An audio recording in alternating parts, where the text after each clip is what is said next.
Okay, now there's another blot. So okay. All right, you're good. Keep on trucking. All right. Good morning, everybody. We are on the top of. We just started we're in today's Daf Ayin Daled.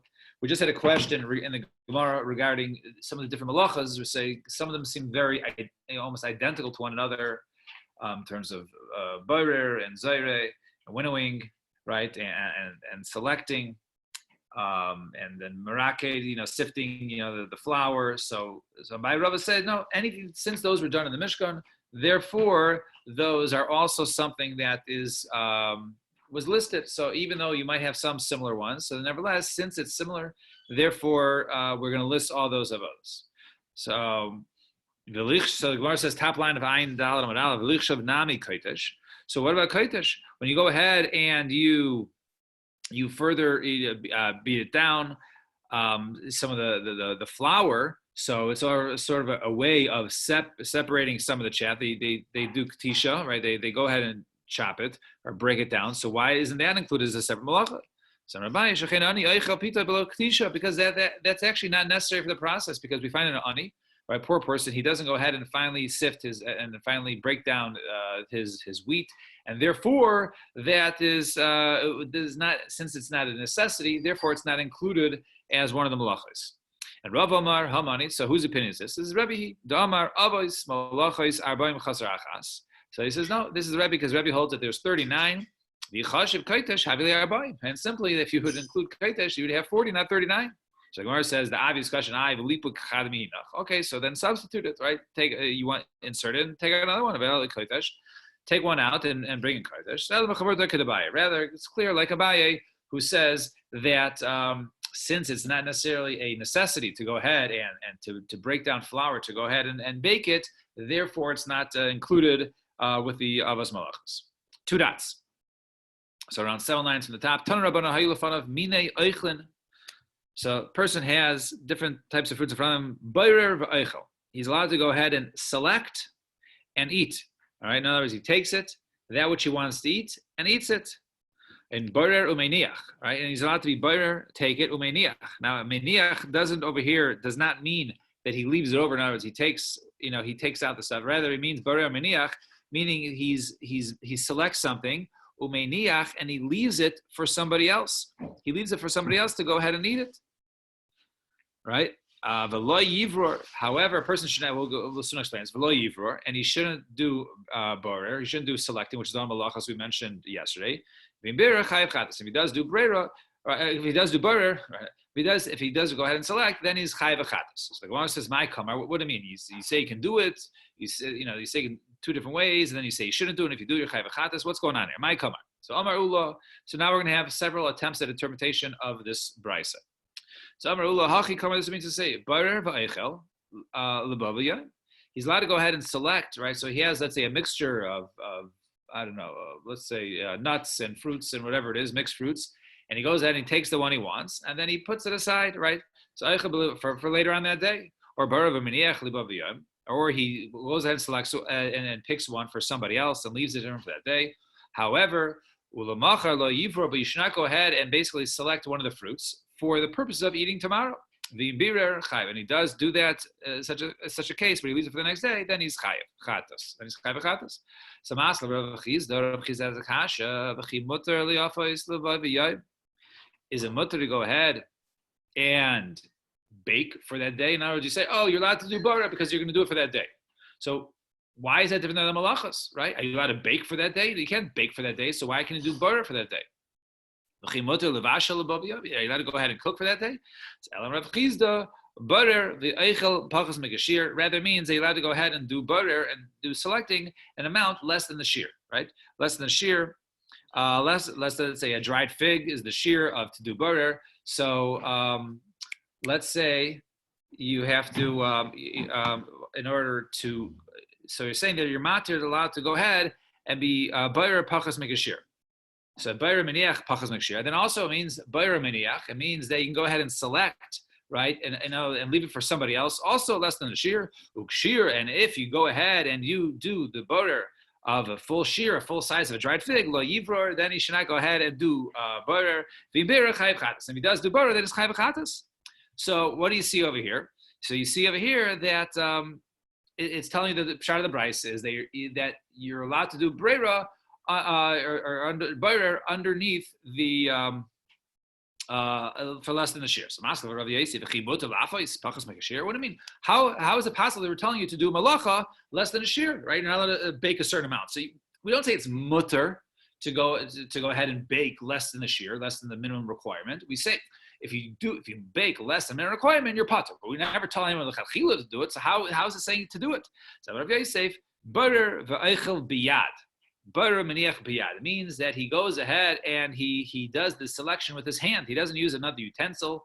He rather uses his hand to do the brera. He picks up that which he wants, or he picks up that which he wants for his friend, right? And basically with some sort of plate or other utensil, right? One should not go ahead and use the brera. Let's say you use a large plate and you roll it over. There's larger holes and this and that. That's a form of doing brera. That you shouldn't do. Potter. And if he does such a case, and basically in one of these with a kli, with some sort of utensil that's not necessarily something which is used to go ahead and do naturally do potter.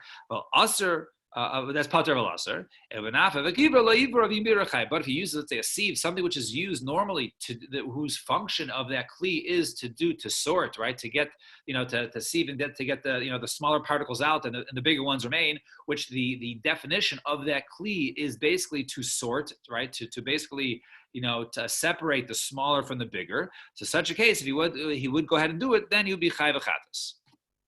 So mask of Rav Hamnuna samidi kinonum tamchlik tani. Okay, so that's your pshat of the brayso. Very nice, but I don't see any of these kalim mentioned there. It doesn't say la yivror with these kalim with a plate, right? And with his other his other kli that's it has different holes in it for different sizes. It doesn't say that. It just says you shouldn't do it. So Rav Hamnuna bayrer v'eichel, rather it means bayrer. What can he do bayrer for? Bayrer v'eichel eichel mitoch hapseilas. Right? That which you want from the bad stuff. In other words, if you're separating the good from the bad, you're allowed to go ahead and take the good and bar maniach and then you can also go ahead and select the good from the bad for your friend. However, to take the bad out of the good, la yivor, that you shouldn't do. And if he does that, then he is chayiv chatas. And he's chayiv chatas. So Maskav Abaye Asakasha midei eichel mitoch psolas chtani doesn't say anywhere over here.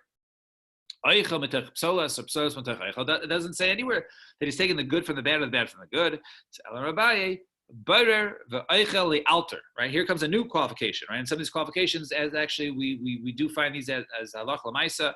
So alter, one can go ahead and do barer if he goes ahead and selects, right, and do it, but only if he's going to go ahead and use it or eat it immediately.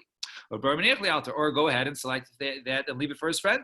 But if he does the border just for later that day, that he shouldn't do. And if he does go ahead and do that, then it's like a person who's like sorting for his warehouse for chayiv chatas, and then he is chayiv a chatas in such a case.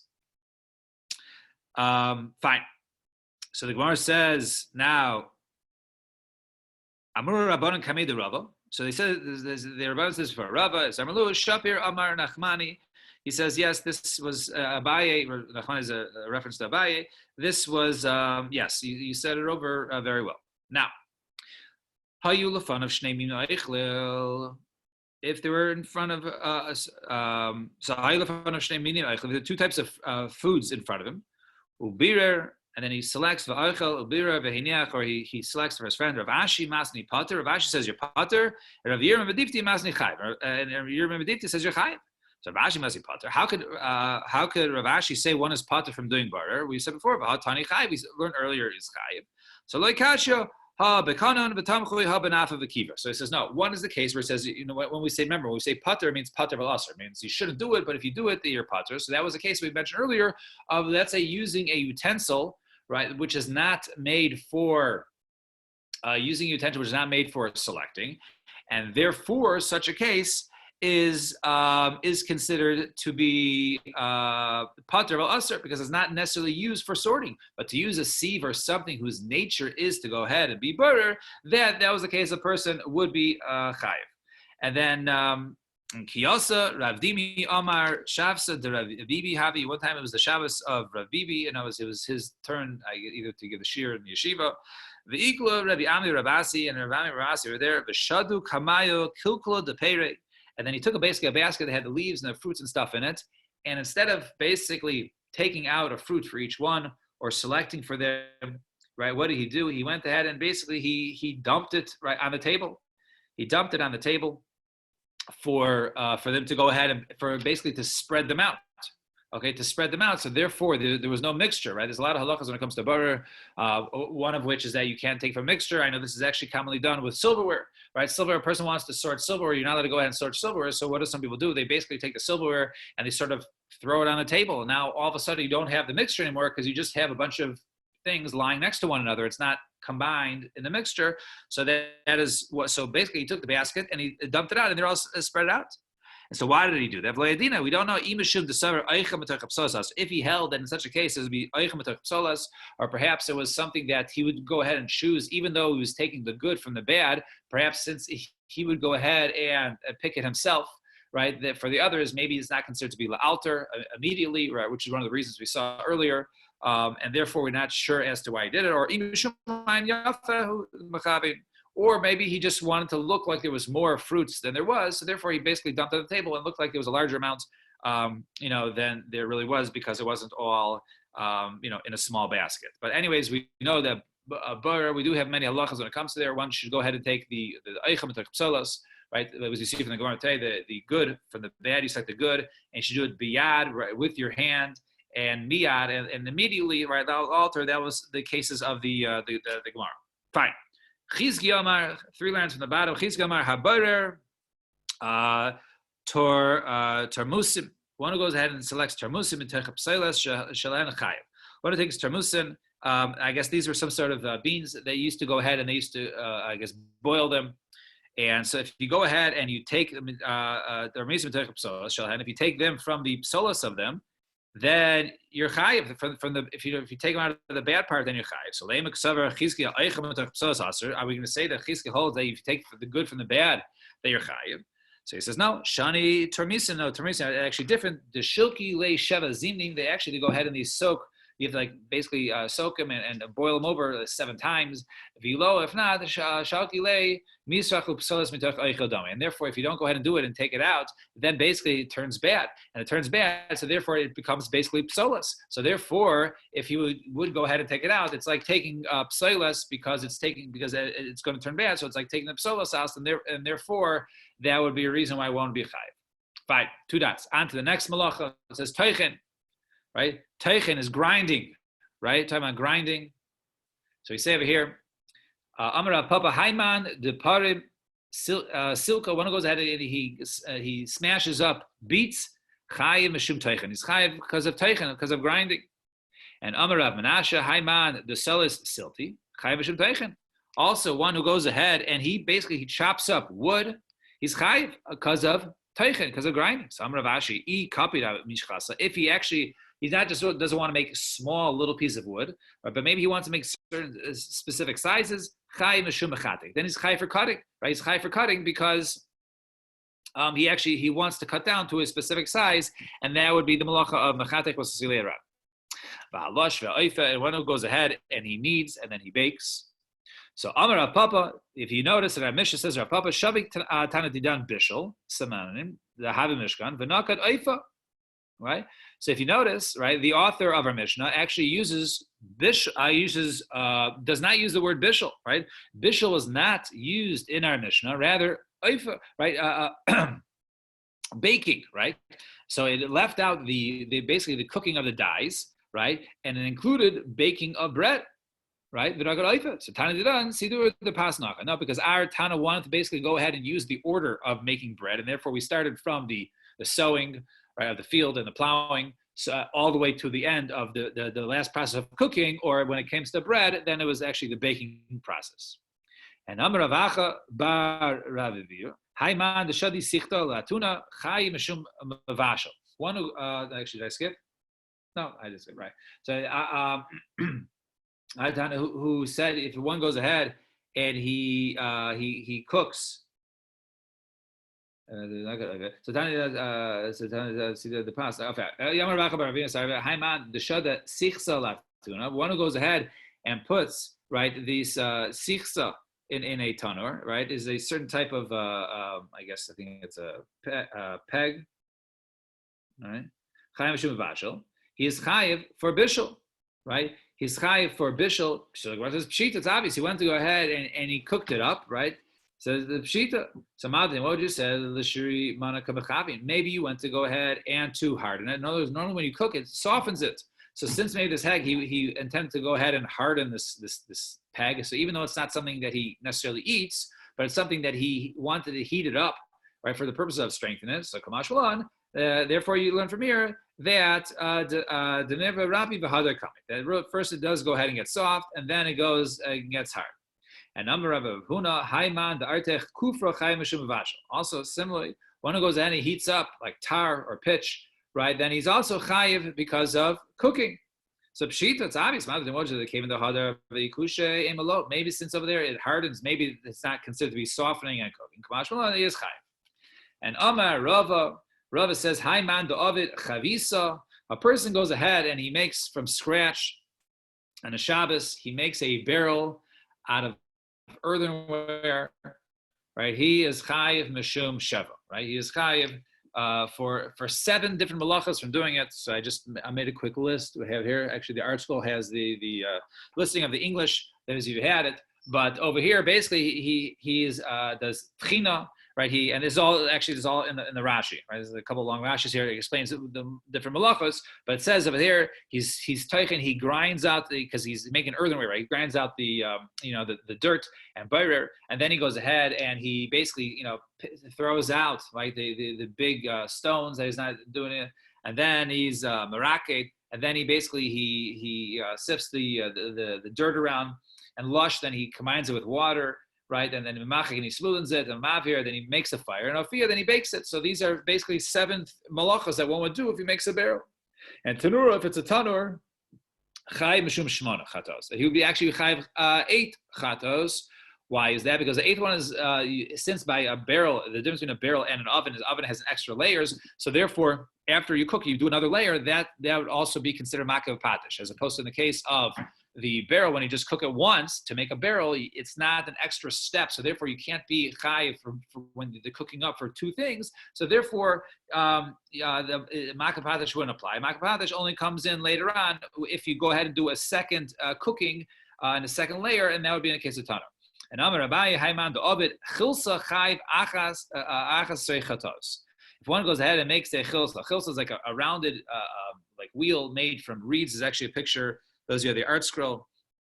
So it looks almost like a pinwheel, right? On the bottom, made of reeds. Then he is chayiv for 11 chatos, right? He's chayiv for 11 by making this. And once again, the Gemara does not list 11. Rashi goes through them, right? And that has to start with from Haitzer. One who goes ahead and he cuts the reeds, so he's chayiv for katsir, for harvesting them, and zera, and basically planting them, because the other ones that he doesn't take, he improves those to grow. So that's like planting, right? And then he's ma'amer, he gathers them, and bayrer, he takes the ones he's going to use. He smooths it, he grinds them, he cuts them down, or first he grinds it down.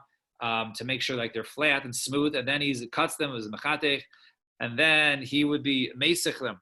Then he goes ahead and he has to weave them together. So he sets up the warp and the root, right? Is that what it is? The 2 parts, the warp, he sets it up.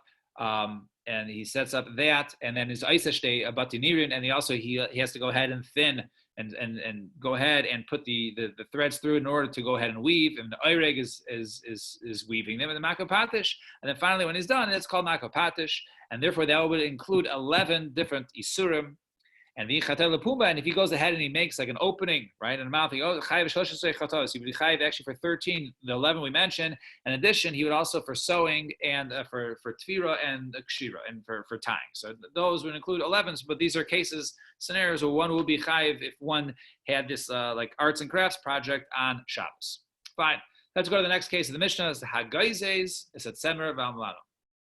One who goes ahead and he shears the wool and he whitens it. So Amar Rav Chana, Amar Rabbi Yochanan, Hativia Semesh Al Gabi Behema V'Shabbos. If one who goes ahead and he spins while the wool is still attached to the sheep, and he spins the wool on Shabbos, Chayiv Shalosh Chatos. He's chayiv for 3 chatos. Achas Hashem Geizes, one for shearing, Achas Hashem Menafetz, and one for basically combing. V'Achas Hashem Tviyah, and one for spinning, because he's spinning. Right, basically what he does, he combs the hair on it, or he straightens it out, then he spins it, then he shears it. So he's chai for 3. So Rav Kahana Omar ein derech, no, he says no. He disagrees. Rav Kahana Omar ein derech giza b'kach, ve'ein derech menafetz b'kach, ve'ein derech tviyah b'kach. He says no, that's not true, because remember we learned that you can't do malachas kalach yad. You can't do it in an abnormal manner. The way to be chayiv the malacha is to do it the normal manner. Now the normal order is first you shear it, right? Then you comb it out, and then you spin it. But over here, right, he was he was combing it out while it was attached, right? He was spinning it while it was attached, and then he cut it off after it was spun. So everything was out of order, and therefore it was none of it was natural. Gemara says, "I have a low," and you don't. It says over there, right, that the darshan, the pasuk, all right, the pasuk says, right, that they spun the gufan shel izin, right. The pasuk in Shmos, right, that they went ahead and the darshan the pasuk of Tavas Isim, that they went ahead and they spun. It doesn't say they spun the wool; they spun the goats. And we learn over there in the Medrash, or in the Shana of the pasuk, is that what, that they spun the wool while it was still on the animals. So you see that you actually it can be considered normal to go ahead and spin wool while it's still attached. Now while it's detached, so Gemara says no.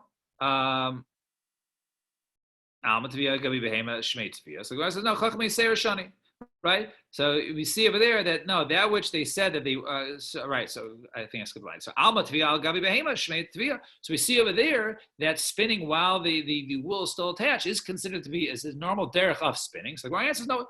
Chachmei Seir Shani. Over there in the Midbar, when they left Mitzrayim, they had Chachma Yisera, they actually had extra expertise, and therefore it's not the normal way, and therefore, even despite the fact that they did there, that is not the normal way, and therefore one would be pater according to Rav Kahana. And Tanur Rabbanan HaTolish is a kanaf. One who goes ahead, he takes a bird, and he plucks the wing, or he clips it, or he pulls out hairs to smooth it. Chayiv shalosh chatos. He can be chayiv 3 different chatos for 3 different ones. And Amar Shimon Lakish, Toilesh chayiv mishum geizes, because the case of plucking, one is chayiv for geizes, for shearing, right? If you pull out feathers from a bird, and kaitim, if you clip it, chayiv mishum machatech, you're chayiv for cutting, and mamarateit chayiv mishum machin. Go ahead and pull out the hairs, then you're chayiv for smoothing. Fine. HaKosher v'hamater. One who goes ahead and is kosher, he ties v'hamater and unties. So kshira b'mishkan heicha habi. So where do we find that there was kshira, there was tying in the mishkan? Samarava shechein kosher v'yaseidas oilam. But they find that they used to go ahead and tie down the curtains on the side that would come over the mishkan. They would tie them down to pegs in the ground. So they would pegs in the ground in order for for it not to blow up. So you see that they used to tie the curtains to the pegs or the stakes in the ground. The Gemara says, those are not permanent tying. That's temporary tying because they just want to do it because until the time that they go ahead and do it. It's not supposed to be, last there forever. So he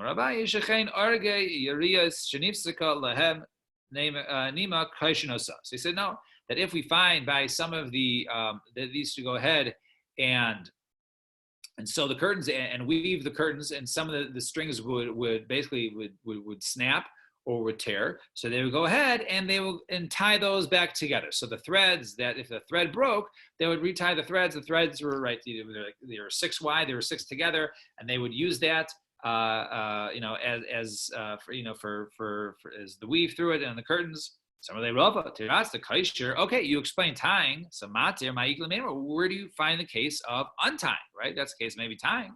So v'chi tema di mishamale trechute kitre bahade hadadi sharechad v'kader chad. If you have, let's say, two knots next to threads next to each other. It doesn't look so nice. So what would they do? Instead of having two knots next to each other of the two rows next to each other, they would basically untie it so it wouldn't be over here anymore, and they would retie it down here. So in other words, they would untie over here, right? So that was untying, and then they would retie it down here, so it's not two knots next to each other, so it doesn't look so bad. So if this is not really the proper way to, it doesn't look so nice, right? For a king wouldn't wear it. So you're gonna have, you tell them the Mishkan, they would go ahead and untie it and tie like this. They should get new threads, right? They shouldn't go ahead and untie it and tie where the knots are next to each other. Because we find that those people used to go ahead and trap the chilaza, which is used for making tchelas, the worm or snail. They would go ahead and trap it, and the trappers needed to go ahead and make nets. So how would they go ahead and make nets? They need to tie it, untie. So therefore, you see that tying and untying is a malacha that was needed, right, for the purpose of the building the Mishkan. So therefore, that was the tying and untying that was done in the Mishkan, and which is why it's an av malacha. The hatayfer state tfiros, the one who goes ahead and ties two stitches. But if you have two threads, it just comes apart. If it's knotted at the end, he ties at the end, then two will stick together, and then we'll stop here. Stop here, the two dots at the bottom. Everyone should have a wonderful day, right? Hopefully tomorrow also be a nice quick shir. Then I think in 2 more days we'll need the next volume. So everyone have a wonderful day. Stay safe.